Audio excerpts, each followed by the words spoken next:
আজ আমাদের যুবক যুবতীরা 5 ওয়াক্ত নামাজ ইচ্ছা করে ছেড়ে দিচ্ছে। এমনও ছেলে আছে সারা মাসে হয়তো একবারও নামাজ পড়েনি। এমনও ছেলে আছে 2 ঈদ ছাড়া নামাজ পড়েনি। এমনও মুসলিম ঘরের ছেলে আছে যারা 2 ঈদেও যায় না, অথচ সে বলে আমি মুসলমান। সে জানেই না সে ইসলাম থেকে বেরিয়ে চলে যাচ্ছে।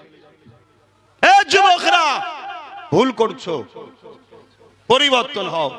হালকা বয়সে ভুল ভ্রান্তি হয়, কিন্তু আজানটা যখন দেবে মসজিদে একটু যাও। যদি মসজিদ দূরে হয়, নিজের বাড়িতে, কারখানাতে, যেখানে হোক, সেজদাটা তোমার রবকে করো, প্রভুর কাছে মাথা নত করো। তুমি যদি তোমার এই কপালটা তোমার স্রষ্টার সামনে নত করতে পারো, পৃথিবীর কারো কাছে তোমার স্রষ্টা তোমার মাথাকে নত হতে দেবে না। জোরে বলুন সুবহানাল্লাহ। এই মাথার জিম্মা তিনি নেবে যে এটা আমার কাছে নত হয়, এ সবার কাছে উঁচু হয়ে থাকবে, নত হবে না।